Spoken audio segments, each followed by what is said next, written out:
Now, Lady, I'll start with you. What has your reaction been to the Trump administration's decision to strip visas from international university college students whose institutions will be moving all their classes online?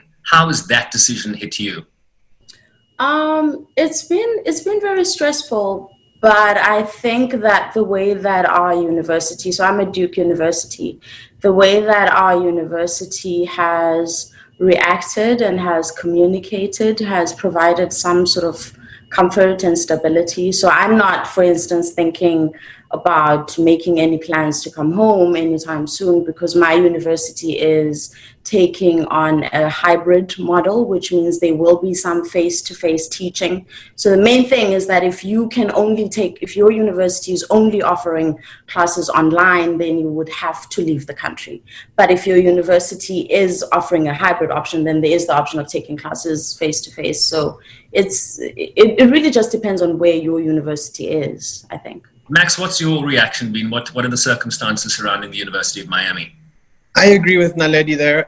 With universities taking action to do hybrid classes is definitely a big help for us, being international students.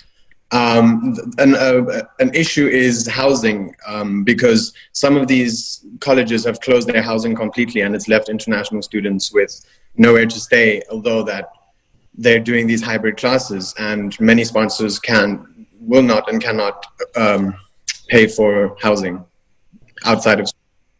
But I imagine, Naledi, I saw you tweet something. There was a lot of uncertainty at the beginning. What were those conversations like? I'm sure you have international student friends at Duke University who might be even worse impacted by this decision. What are those conversations like? What are the concerns really that surrounds this decision?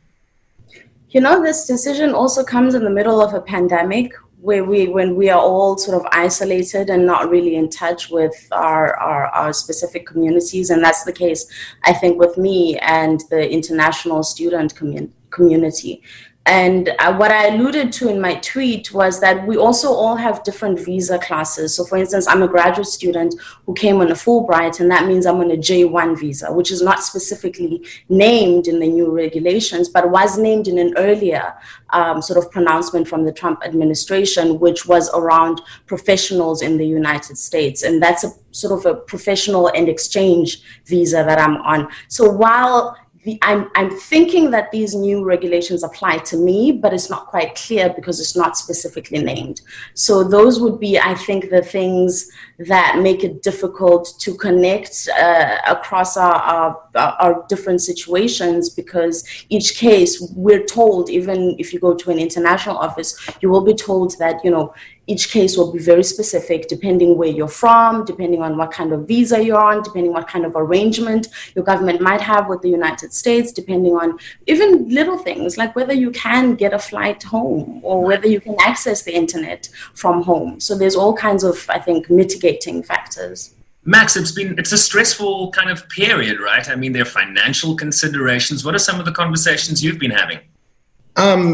Like I was saying, obviously the housing, and like I'll go on with what Naledi said, is getting back home. If they do cancel these visas, our government, the South African government, is going to have to make arrangements for South African students to return home, because currently it's very difficult for anyone to go back home. I have a friend that was in California who it was so difficult for her to get home. I think she ended up taking 5 different flights finally to get to South Africa. And the South African government has not arranged anything for South Africans that are in the US. It's very hard to get in contact with the embassy because they're working remotely. Those are some of the concerns. It's complicated. We're all sort of operating within this context of a pandemic, right? What's it like being an international student so far away from home in this pandemic, in a country that perhaps hasn't handled it as well as many had expected? Max, let's start with you. I mean, how does it feel being so far away from home in this context? It's very difficult being home and away from everyone, especially now that everyone left their colleges. Some of us have had to scatter and go to friends, and it's obviously very weird being in someone else's home in a different country, and there's just so much uncertainty, and it really does have a huge effect on our academics and our lives. And The hybrid classes are not necessarily the best option, I don't think, because online classes for some people, like Naledi said, they don't have access to the resources they need. So if we are sent back home to South Africa, some students that are here will be sent back to places where they cannot access the internet, where we have issues doing online classes, and they're not the best either, because you cannot communicate with the professor, where I find if you're doing online classes during these times, it's more of you're getting it done, not learning, because you cannot ask questions and stuff like that. Now, ladies, is it different for you? I mean, in this context, you are doing a PhD, of course, so I imagine there's a lot of time spent researching by yourself, doing that kind of legwork. So how is that, this coronavirus pandemic, the stress of the Trump administration added to your woes? I would have been home around this time. I coordinate a study abroad program, which is the university's flagship study abroad program to Cape Town. So I would have been home with international students in South Africa, undergraduates from my university, who spend time in Cape Town doing internships at various organizations. So I would have been home, but that then had to be canceled because students obviously couldn't get to South Africa. So there was that, then having to think about what to do with this time. But I won't lie to you, it's been very, very good for me in terms of just having enough time to read and not having other kind of competing things to do. So a lot of the time has been spent at home really doing the kind of reading, intensive reading I need to be doing.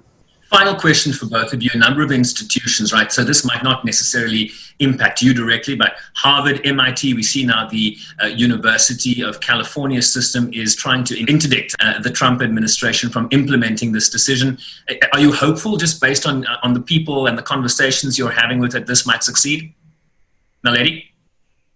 I think my university, as of this morning, you might want to check this, but I think my university, as of this morning, has joined that action. So, I mean, the best we can do at the moment, I think, is just read as much as we can and try and better understand the situation. Max, final word to you. I do think that it is I am obviously in support of Harvard and MIT and these institutions doing this, because international students, we contribute $45 billion to the American economy every year, and we pay full fees at schools.